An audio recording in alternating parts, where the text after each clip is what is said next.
So there's this massive headline grabbing everyone's attention in the financial world. It's a huge new forecast for India, and it's coming from none other than Wall Street giant Goldman Sachs. They've made a really big call on where the Indian market is headed, and in this breakdown, we're going to dig into exactly what they're predicting, why they're so optimistic, and what it all really means. So let's get right to it. The big number everyone is talking about? 29,000. That's Goldman's brand new target for India's Nifty index, and they see it happening by the end of 2026. Now, to put that into perspective for you, that's a potential jump of nearly 14% from where we are now. Yeah, it's a bold prediction that is definitely making waves. And look, this isn't just some number they pulled out of a hat. It's actually backed by a major shift in how they view the entire market.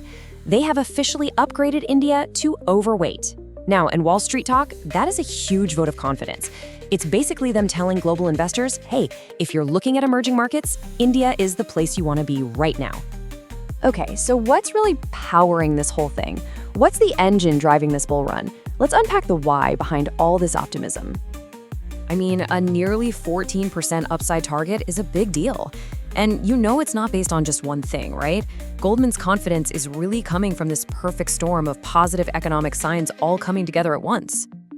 It really boils down to 5 key things. First, the economy is seeing a really strong comeback. Second, there's a growing feeling that the RBI could start cutting interest rates. Third, a record amount of money from regular Indian investors is pouring into the market. Fourth, inflation is incredibly low. And last but not least, we've got a really stable political environment. So let's zoom in on a couple of the most important pieces here. One of the absolute game changers here is this number, 0.25%. That's the record low inflation figure. And this is so important because low inflation gives the central bank, the RBI, the green light to cut interest rates. And when rates go down, it gets cheaper for businesses and people to borrow money, which can seriously kickstart the economy. And then you've got this, just look at that number, over 29,000 crore rupees.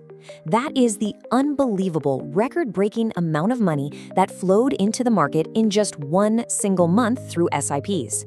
This shows a massive wave of confidence from everyday domestic investors who are consistently putting their money to work in the market. And kind of holding all of this together? Political stability. Recent decisive election results, like what we saw in Bihar, have really cemented this feeling of a stable policy environment for the market.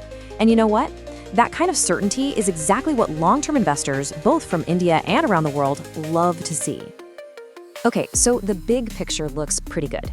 But you know how it goes, a rising tide doesn't necessarily lift all the boats at the same time. So the big question is, where is all this money likely to flow? Let's take a look at the sectors Goldman is really zeroing in on. All right, so they're really focusing on a few key spots, and each one has its own little story.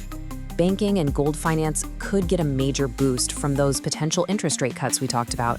The metals sector? Well, it's just riding a wave of really strong earnings reports. Industries focused on exports, like textiles, are getting a push from a major government incentive program.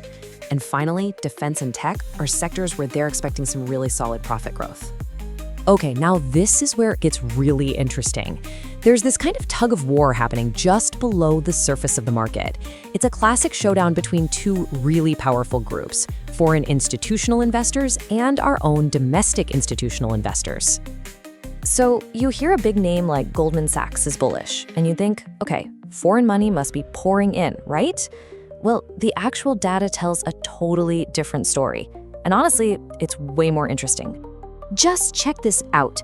On one side, you have foreign investors. They were actually net sellers this past week, pulled out over 12,000 crore. But then, look at the other side, domestic investors. They didn't just buy up everything the FIIs were selling, they went way beyond that, pumping in a massive 24,672 crore worth of stocks. So what does this all mean? What's the big takeaway? It's that the Indian market's strength is coming from the inside out. The days when we were completely at the mercy of foreign fund flows, well, those might be changing. Domestic investors are now this powerful, stabilizing force, creating a resilience that we just haven't seen on this scale before. All right, so we've got the why and we've got the who. Now let's look at the road ahead. What are the charts telling us, and what should we be keeping on our radar? You might hear some market pros throwing around this term pole and flag breakout, especially when they talk about the Bank Nifty index. All it really means is that it's a classic chart pattern that analysts see as a really strong signal that an upward trend is probably going to continue and maybe even pick up speed. So for the whole market, it just suggests this bullish feeling has a solid technical foundation. It's not just based on hype. So when we look at the broader Nifty index, the game plan from a technical perspective is pretty straightforward. Step 1, traders are watching to see if the index can stay above that key support level of 25,800. If it does that, then step 2 is to look at the next targets on the upside, which are those resistance levels around 26,000 and 26,150. And as we look to next week, here are the key things that could really move the needle. You'll want to watch what comes out of the US Fed's meeting minutes and keep an eye on global economic data. And of course, right here at home, everyone will be watching India's own data releases and listening very closely for any fresh signals from the RBI. So, when you put it all together, this is the picture we're looking at. You've got a top global investment bank giving India a massive thumbs up at the exact same time that record-breaking domestic investment is building this incredibly strong foundation from within. With that combination of rising global confidence and clear domestic strength, you just have to ask yourself, is India's market truly unstoppable?